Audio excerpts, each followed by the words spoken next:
जय हिंद दोस्तों, आप सभी का स्वागत और अभिनंदन करती हूँ आपके अपने YouTube चैनल जिसका नाम है डायमंड क्लासेस विद सुमन। दोस्तों, आज का हमारा टॉपिक है भाषा एवं वर्ण विचार। इस टॉपिक से हर कंपटीशन एग्जाम में एक क्वेश्चन कन्फर्म पूछा जाता है, चाहे वो टीचिंग एग्जाम्स हो चाहे कोई अदर कंपटीशन एग्जाम हो, लेकिन 1 से 2 क्वेश्चन यहाँ से कन्फर्म पूछे जाते हैं। आज का हमारा जो पहला क्वेश्चन है वो है, इनमें से कंठ्य वर्ण है च, छ, क, ख, ट, ठ, प, फ। तो कंठ्य वर्ण वो होते हैं जिनका उच्चारण स्थान क्या हो, कंठ हो। तो इसका राइट आंसर क्या हो जाएगा, क, ख। ये क्या है, कंठ्य वर्ण है।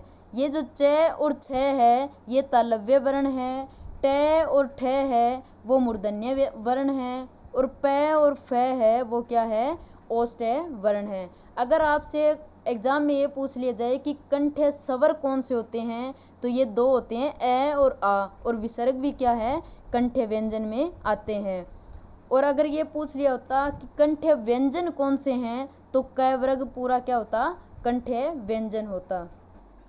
उससे नेक्स्ट हमारा क्वेश्चन है, उत्क्षिप्त व्यंजन है प, च, ढ, म। तो इनमें से जो उत्क्षिप्त व्यंजन है वो कौन सा है, ड है। उत्क्षिप्त व्यंजन का अन्य नाम कौन कौन सा है, इन्हें हम द्विगुण व्यंजन भी कहते हैं और तांडन जात व्यंजन भी कहते हैं। एग्जाम में चाहे वो आपसे तांडन जात नाम दे, चाहे वो द्विगुण व्यंजन नाम दे, चाहे उत्क्षिप्त व्यंजन दे, तब भी आंसर क्या है आपका, सेम रहेगा। ड और ड 2 क्या है, उत्क्षिप्त व्यंजन है। उससे नेक्स्ट हमारा क्वेश्चन है, मूल स्वर का अन्य नाम है। इन्होंने मूल स्वर का अन्य नाम पूछा है, दीर्घ स्वर, संयुक्त स्वर, ह्रस्व स्वर या प्लुत स्वर। तो मूल स्वर का जो अन्य नाम है वो है ह्रस्व स्वर, और इन्हें मात्रिक स्वर भी कहते हैं और लघु स्वर भी कह देते हैं। अगर इनकी संख्या पूछ ली जाए कि कितनी है, तो 4 है। और अगर ये पूछ लिया जाए कि मूल स्वर कौन कौन से हैं, तो ये है ए, ई, उ और री। ये क्या है, मूल स्वर है।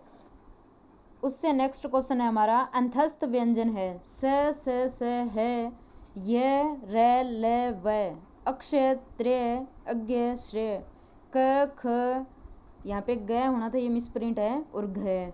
तो इनमें से जो अंतस्थ व्यंजन है वो है य, र, ल, व। ये इसका क्या हो जाएगा, राइट आंसर। और ये जो स, है ये क्या है, उष्म व्यंजन है।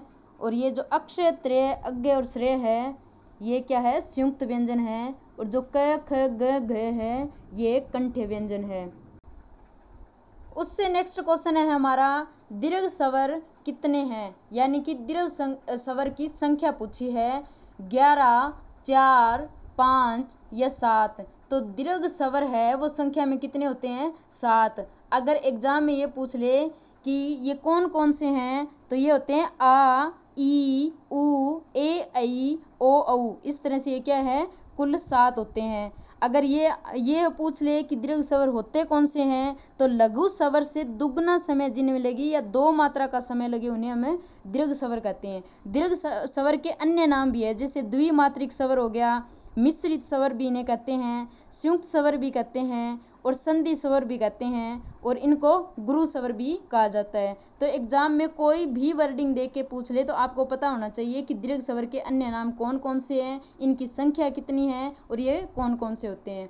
उससे नेक्स्ट क्वेश्चन है हमारा, भाषा की सबसे लघुत्तम इकाई है। भाषा की सबसे छोटी, यानी लघुत्तम का मतलब है सबसे छोटी इकाई पूछी है, तो वो है पद, वाक्य, वर्ण या शब्द। तो भाषा की जो लघुत्तम इकाई है वो कौन सी है, वर्ण है। अगर यहाँ पे आपको थोड़ी सी वर्डिंग चेंज करके दे दे कि भाषा की उच्चारण या उच्चारित रूप में लघुत्तम इकाई पूछ ले, तब क्या होगा, यहाँ पे आंसर ध्वनि होगा। और अगर वो पूछ ले कि लिखित रूप में भाषा की सबसे छोटी इकाई कौन सी है, तब क्या होगा, वर्ण होगा। और अगर वो वर्डिंग इस तरह से दे कि भाषा की सबसे छोटी सार्थक इकाई, सार्थक का मतलब होता है अर्थ के साथ, सार्थक होता है यानी कि अर्थ के साथ, तो तब क्या होगा, आंसर शब्द होगा। तो इस तरह से आप थोड़ा सा देख लेना कि वर्डिंग क्या दी हुई है और उसके अकॉर्डिंग अपना आंसर देना। उससे नेक्स्ट हमारा क्वेश्चन है, इनमें से द्वितत्व व्यंजन का उदाहरण है। तो द्वितत्व व्यंजन का उदाहरण पूछा है, बच्चा, दंत, स्थान या कर्म। तो इनका जो द्वितत्व व्यंजन का उदाहरण है वो है बच्चा। अब द्वितत्व व्यंजन होते क्या हैं, तो जब दो समान व्यंजन साथ साथ प्रयुक्त होते हैं तो उन्हें क्या है, हम द्वितत्व व्यंजन कहते हैं। अब जैसे वर्ड है बच्चा, तो बच्चा में च क्या है, 2 बार रिपीट हो गया है।